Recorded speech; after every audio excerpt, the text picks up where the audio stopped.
Então agora vamos ver a fosforização oxidativa de maneira mais resumida, tá bom? Então vamos pegar aqui a imagem de referência. Aqui, pessoal, podemos ver a membrana externa da mitocôndria, a membrana interna da mitocôndria, matriz mitocondrial, tá? Espaço intermembranas e aqui o citosol celular, né? Então aqui vai ser já fora da mitocôndria. Então, aqui nós vamos ver toda a cadeia transportadora de elétrons, todos esses elementos, tá bom? Então vamos começar. Falando de cada elemento aqui da cadeia transportadora de elétrons, nós temos o complexo 1, complexo 2, complexo 3, complexo 4. Aí aqui temos a ubiquinona, citocromo C, ATP sintase, transportador ADP-ATP e fosfato translocase, tá? Então esses são os elementos da cadeia transportadora de elétrons. Agora vamos ver como cada um deles funciona, tá? Todo esse processo, pessoal, da fosforização oxidativa vai começar aqui no complexo 1. No complexo 1 vai chegar o NADH mais H. Lembrando, tá, que a ionização desse NAD, ele é NAD mais H menos. Então, esse elétron do H menos vai se atrair pela positividade do NAD e eles vão se juntar, tá? Fazendo a redução do NAD. Então, esse NADH vai chegar aqui nesse complexo 1 e os elétrons, né, daqui do H+, ele vai sair e vai ser entregue ao complexo 1. Então, são entregues aqui 2 elétrons, tá? 2 elétrons são entregues para esse complexo 1, formando assim esse NAD. Então, além disso, os H+, também vão se ligar a esse complexo 1. Então, esses elétrons vão chegar no complexo 1 e essa energia bombeada por esses 2 elétrons vão fazer com que 4H+ saiam da matriz e vão em direção ao espaço intermembranas, tá? Então esse H+, ele estava aqui, ó. Aqui está cheio de H+, né? Nessa matriz mitocondrial. Aqui está rica em H+, em prótons. Então esses prótons vão vir para cá e vão ter aqui 4H+, tá? Nesse local agora. Então aqui vai ficar assim, né? H+, H+, H+, e H+, tá? Só que lembrando, pessoal, que esses íons, eles não são únicos, né? Eles não estão aqui isoladamente. Então aqui tem vários íons e o H+ é um deles, né? E aqui também já tem uma certa quantidade de H+. Então aqui foi bombeado mais 4H+, tá? Beleza. Esses 2 elétrons foi o que possibilitou essa energia motriz, né, de mover esses H+ para cá. Então, quem que possibilitou isso? Os 2 elétrons doados pelo NADH, tá bom? Então, esses 2 elétrons vão se juntar aqui à enzima Q, que também pode ser chamada de ubiquinona. São 2 nomes que podem ser dados a ela, tá? Ubiquinona ou Q, tá? Ou coenzima Q. Também pode ser chamada desse jeito, tá? Além desses 2 elétrons, mais 2 H+ se juntarão a essa enzima Q e formará QH2, certo? Que é a forma reduzida dessa enzima Q, que é a ubiquinona, tá? Essa ubiquinona vai chegar agora no complexo 3, ou seja, ela vai pular o complexo 2. Então ela vai do complexo 1 para o complexo 3. Pode ser que seja relevante, perguntado aí numa questão de prova, por onde que ela passa, tá? Ela vai passar aqui, ó, entre a membrana plasmática. Então ela passa por aqui, ó, tá? Por causa que ela tem hidrofobia, tá? Ela não se dá bem com água. Então, como a membrana ela é lipídica, né? Ela vai passar aqui pelo meio dessa membrana, até chegar aqui no complexo 3. Quando ela chega no complexo 3, ela pega mais 2 H+, que já estavam aqui na matriz, que eu já havia falado para vocês, junto com os 2 H+, que ela pegou aqui, ó, nesse início, e vai bombear mais 4 prótons para esse espaço intermembrana, né? E quem possibilita isso? Também são os elétrons que estavam vindo aqui da enzima Q. Então, ele vai deixar dois elétrons aqui também, no complexo 3. Então, ó, os dois elétrons, ele está passeando. Por isso que se chama cadeia transportadora de elétrons. Porque ela vai transportar esse elétron conforme ela vai passando pelos complexos. Então, aqui, ó, chegou dois elétrons. Ele passou pelo complexo 1, chegou na ubiquinona. A ubiquinona entregou ele para o complexo 3. Esse complexo 3, com essa energia do elétron, bombeou mais 4 H+, né? Então aqui já está totalizando 8, né? H+, H+, H+, H+. Então já está totalizando 8 prótons transportados, tá? E esses elétrons agora, eles são entregues ao citocromo C. Esse citocromo C vai mover para o complexo 4, tá? Só que ele vai transportar esse elétron já no espaço intermembrana, tá? Diferente aqui da ubiquinona, né? Que foi pelo espaço intermembranas aqui, né? Intermembranas não, desculpa. Entre a bicamada fosfolipídica, né? Então ele passou aqui pela membrana plasmática interna e já o citocromo C, ele passa aqui pelo espaço intermembranas, tá? Agora, o citocromo C, ele vai entregar esses dois elétrons para o complexo 4. Esse complexo 4 consegue bombear mais dois prótons para o interior aqui do espaço intermembranas, tá? Então, totalizando aqui 10 H+ bombeados, né? A partir de um NAD. Então, esse elétron, ó, bombeou 4 aqui, bombeou mais 4 aqui e mais 2 aqui, tá? Agora, esses elétrons que foi entregue ao complexo 4, ele não pode ficar aqui, né? Ele tem que ter um destino. E qual que é o destino desse elétron? Ele vai se juntar aqui com a água, né? Lembrando aqui que na equação, ele mostra aqui, ó, pra gente, que é meio de O2, né? Só que meio de O2 é apenas O, né? Só que o O, ele não fica separado sozinho assim, né? Então essa reação tem que acontecer duas vezes para formar as águas. Por quê? A partir do momento que vai vir aqui duas vezes essa reação, então vão ser usados 4H+, certo? E 2 meios é um inteiro. Então 4H+, mais um inteiro de O2 vai formar duas águas, tá? Então essa é a reação global. Então aqui, quando acontece a reação duas vezes, é formado duas águas nesse processo, né? E agora temos 10 prótons aqui nesse espaço intermembranas. Só que isso vai acontecendo várias e várias vezes, né? Então esse local aqui vai ficar muito carregado de H+. Isso se chama energia eletroquímica, tá? Por quê? Aqui está carregado de cargas positivas. Então, por isso que a membrana aqui, ó, é o lado positivo da membrana, ó. Lado positivo. E se aqui tem muito próton e aqui ficou com pouco, aqui é o lado negativo, tá? Então, esse lado tem polaridade positiva, ó, podemos ver aqui polaridade positiva, e aqui polaridade negativa. E sabemos que polaridades opostas se atraem, né? Então, positivo com negativo, eles se atraem. Só que aqui nós temos uma barreira impedindo a união desses dois elementos, né? Além disso, o próprio gradiente de concentração também quer alterar isso, né? Então, se aqui está muito cheio de H+, o H+, ele quer extravasar para outro lado, né, do gradiente, da onde tem mais concentração para onde tem menos. Então, temos dois fatores aqui que auxiliam nesse processo.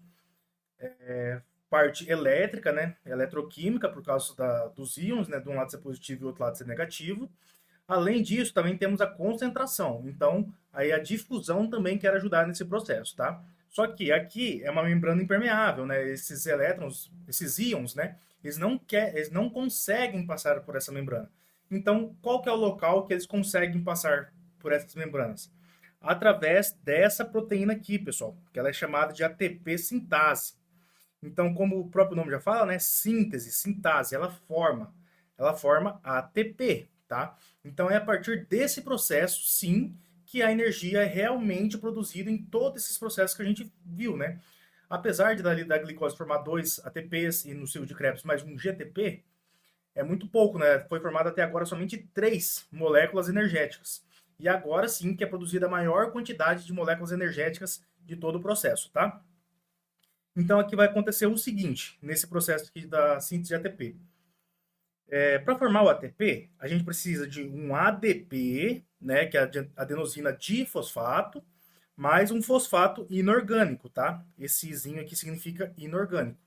Então precisamos de um ADP e de um fosfato inorgânico e mais uma energia que vai ser fornecida, né, para formar esse ATP. E da onde vai vir esse ADP? De moléculas que já foram consumidas em outros momentos, né? Então aqui, ó, tá rica em ADP.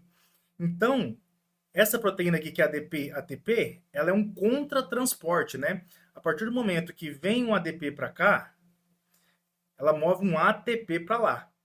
Então, quando o ATP é formado, ele é jogado para fora e um ADP é puxado para dentro, né? Nesse processo. Então, aqui vai acontecer o seguinte: além disso, né? Aqui a gente conseguiu o fornecimento de ADP, mas ainda está faltando fosfato. Então, também tem essa proteína aqui, chamada fosfato translocase, que ela é um syn-porter, tá? Então, ou seja, ele precisa de 2 moléculas para irem na mesma direção ao mesmo tempo, né? Então, quando o próton, né, de H+, ele quer passar para cá, por causa do gradiente de concentração, ele vai arrastar junto um fosfato, né? E esse fosfato é o que vai fornecer o fósforo, o fósforo inorgânico para esse síntese de ATP, tá bom? Então, vai acontecer o seguinte, agora, né, que nós já tivemos aqui o transportador de fosfato, né, chegou o fosfato, temos agora também o ADP, agora sim, a proteína de ATP sintase, ela pode trabalhar corretamente. Então, o que que vai acontecer? A cada 3, tá? Vou até escrever aqui, a cada 3 H+, ela vai produzir energia o suficiente para um ATP. Então, a cada 3 moléculas de H+, produz um ATP na ATP sintase. Mas também é necessário da moção de um H+, para transportar um fosfato, certo? Para dentro dessa matriz. Então, totalizando aqui 3 mais 1, são necessários 4 fosfatos para produzir um ATP. Então, quando 3 prótons passam aqui, é fornecida a energia necessária para a união de um ADP juntamente com um fosfato, formando então um ATP, beleza? Então são necessários 4 moléculas de próton para formar um ATP. Então, agora fazendo uma equação aqui, vamos ver o seguinte. No complexo 1 foi movido 4 prótons. No complexo 3 foi movido mais 4 prótons.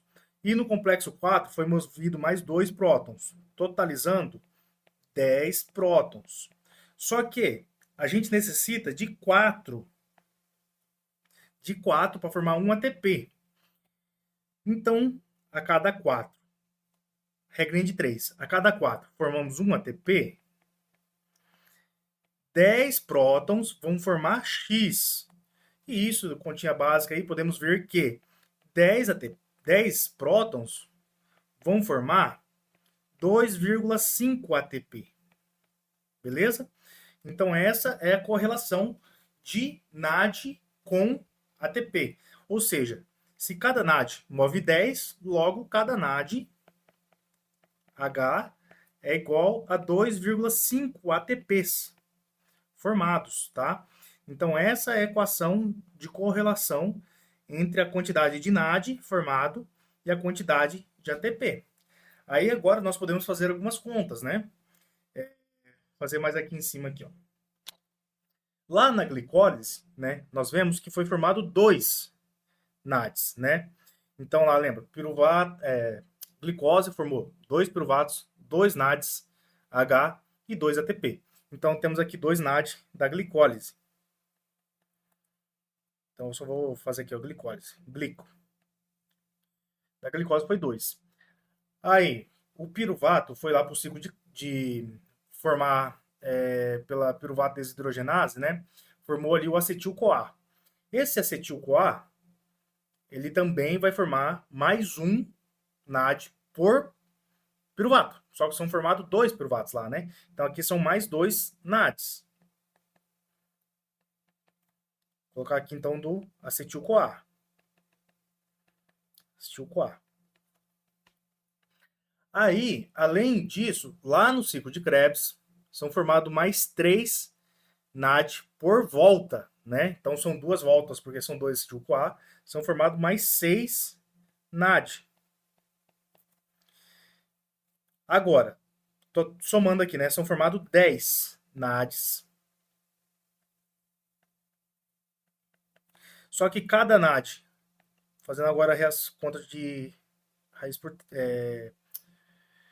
regrinha de 3 também, né? Então, cada um NAD é formado 2 ATP e meio, logo 10 são formados 25. Então, de NAD, em todo esse ciclo da fosforização oxidativa, são formados 25 ATPs. Por causa desses NADs formados a partir de toda essa quebra da glicólise que a gente viu nos processos anteriores, tá? Agora, vamos ver como que isso acontece com os FADs, né? Que além dos NADs, nós temos os FADs. Os FADs, pessoal, acontece praticamente da mesma maneira, tá? Então, vou limpar aqui primeiro todo esse quadro, para a gente repetir tudo isso, tá? Beleza. Agora vamos ver sobre os FADs. Qual que é a diferença entre o FAD e o NAD? Aonde ele se liga inicialmente, tá? Assim, o FAD, pessoal, ele não é uma molécula solta que está lá viajando igual o NAD, tá? O que acontece é o seguinte, lá no ciclo de Krebs, temos um momento lá que tem o succinil-CoA, que vira succinato. Não sei porque apagou aqui. Vira o succinato e vira fumarato. Vou fazer em outro lugar que está apagando todo esse negócio aqui. Então vamos lá. Ciclo de Krebs.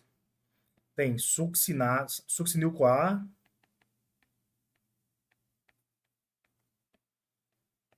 Succinil-CoA que vai virar succinato. O succinato vai virar fumarato. Certo? Vai virar fumarato. Só que o que acontece? Esse processo aqui, ó, de succinil-CoA para fumarato, acontece aqui na crista mitocondrial, na cadeia transportadora de elétrons, tá, pessoal? Então, que é o que nós vemos aqui, ó. O succinato, ele vai virar fumarato, tá? E aqui sim que se encontra o FAD, tá? O FAD é uma proteína que está aqui no complexo 2, tá? Então, quando o succinato vai virar fumarato, ele libera também 2 elétrons aqui no complexo 2. Só que são esses 2 elétrons, né? O complexo 2 ele não transporta H+, né? Então, esse elétron ele vai bombear também 2 H+ aqui para a coenzima Q, né? A coenzima Q, além de pegar elétrons aqui do complexo 1, ele também pega do complexo 2, tá? Então, lembrando aqui, né, que antes, lá no NAD, ele pegava do complexo 1 e pulava o 2, levava para o 3. Agora, ele pega do 2 e leva para o 3, tá? Agora sim, né, quando ele chega no 3, ele entrega esses elétrons, é fornecida a energia para o complexo 3 mover 2H+, né, daqui que ele vai pegar da matriz mitocondrial, mais 2 que ele pegou antes, né? E ele vai mover 4H+. E também, daí o resto vai se repetir, né? Igual ao do NAD. Então, aqui, o elétron passa para o citocromo C, o citocromo C passa esses elétrons para o complexo 4, e esse complexo 4 vai mover mais 2 elétrons para o espaço intermembranas, né? Além disso, daí, o elétron ele vai descarregar, o citocromo C, né, o complexo 4, vai descarregar esses elétrons numa molécula de oxigênio, formando água. Então, podemos ver aqui que o único momento, né, que é usado água em todo esse processo da cadeia respiratória, né, da quebra da glicólise, é apenas aqui, né, quando o complexo 4 entrega os elétrons do citocromo C para a água. Então, a partir desse momento, o elétron ele se estabiliza na água, né? Por isso também que o oxigênio é chamado de o oxigênio, ele é chamado de aceptor final de elétrons, tá? Por causa que ele vai pegar esse elétron e vai ficar ali para ele, tá? Já os NADs, né? Os NAD e o FAD é chamado de aceptor intermediário. Por quê? Ele vai pegar o elétron lá da glicólise e vai ficar nele. Só que ele vai entregar de novo para outro elemento, né? Então isso ele é um aceptor intermediário. Ele só vai intermediar esse caminho, né, do elétron. Então, beleza, aqui formou a água. Só que agora vamos fazer as reações, né? Então, tudo aqui para frente vai ser a mesma coisa, né? Os prótons estão aqui querendo vir para cá, né? Tanto pela atração da carga positiva pela negativa, quanto também pela concentração de H+, né? Então, esses prótons vão passar aqui pela ATP sintase da mesma forma, né? Sendo necessário 3H+ para mover essa proteína e também necessário 1H+ para promover a moção do fosfato para a matriz. Quando tem já o fosfato junto com a energia mais o ADP, forma o ATP. Exatamente da mesma maneira que aconteceu com os NADs, né? Mas agora, pessoal, ó, olha a diferença que vai acontecer agora, né? Como no NAD, quer dizer, no FAD, pulamos o complexo 1, perdemos esses 4 prótons, né? Foi movido aqui no início, né? Então, esses 4 prótons aqui nós não temos, porque esse primeiro complexo foi pulado, né? Agora sim, foi movido 6 prótons, né? 4 no complexo 3, mais 2 no complexo 4.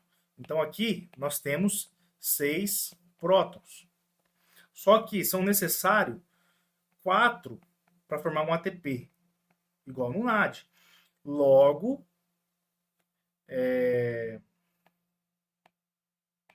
logo é assim, né? Símbolozinho de logo. Logo, 6H+, vão formar 1,5 ATP, tá bom? Assim, pessoal, não existe, né, 1,5 ATP, não existe meio ATP.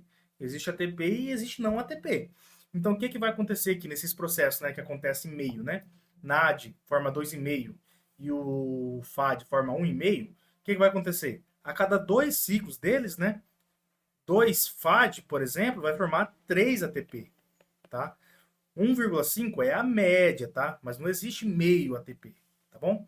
Então é só uma média que é calculada apenas numericamente, né? Só existe ATP e ADP com fosfato, não existe meio ATP, né? Não, ele não é divisível.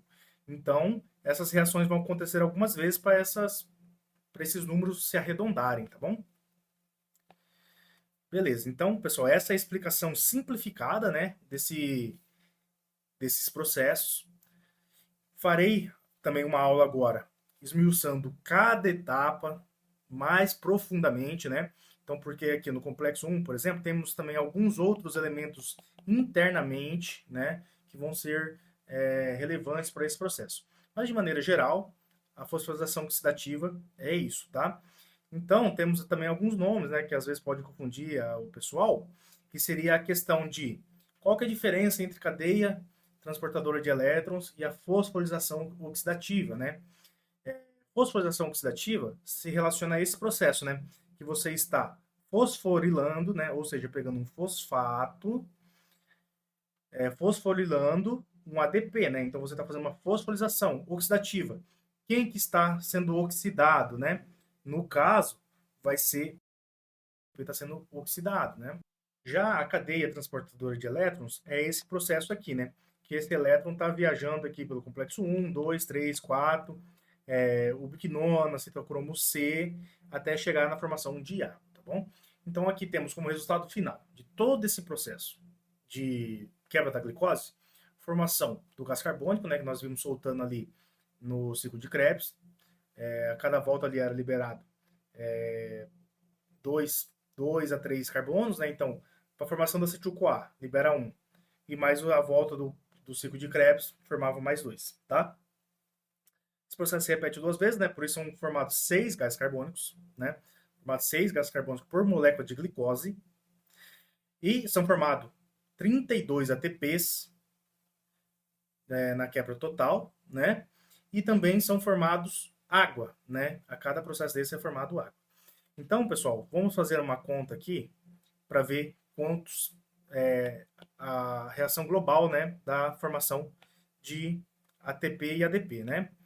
Nós já vimos ali, então, né? Vamos fazer a correlação de tudo que nos foi dado até o princípio, né? Então vamos pegar aqui, ó, glicose. A glicose nos forneceu 2 ATP, 2 NADs, né? NADH e mais 2 piruvatos. Piruvato eu não vou colocar aqui porque ele vai ser usado ali para frente, né? Então, esse piruvato, ele vai nos formar cada piruvato, já que são 2 piruvatos, então aqui, ó, vai nos formar piruvato, vai nos formar mais 2 NAD H na formação dele para acetil-CoA, certo? Agora, 2 acetil-CoA,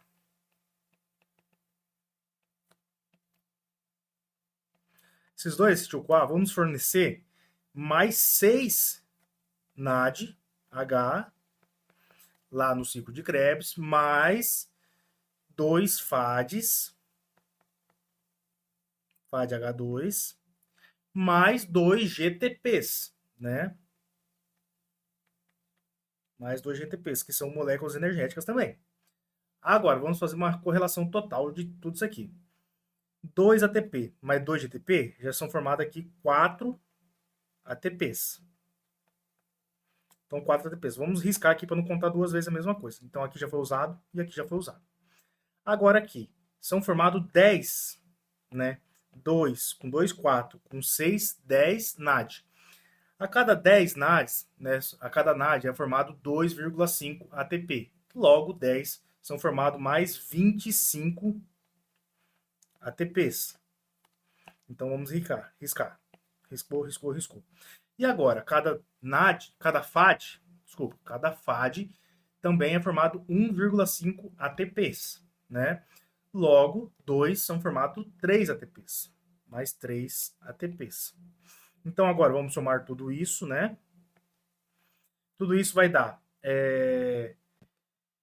25 com 3, 28. Com 4, 32 ATPs, tá? Então, é por isso que na reação lá da quebra da glicose é dito que são formados 25 ATPs. 32 ATPs, tá? Então, 32 ATPs vem dessa correlação. Beleza, então, pessoal? Até a próxima aula. Vamos lá. Você acabou de ver uma aula do meu curso. Se você quer ter acesso a esse curso completo, com todas as aulas, desde a introdução, passando por carboidratos, lipídios, proteínas, ácidos nucleicos, mais um material PDF, é só acessar o link que está logo abaixo desse vídeo.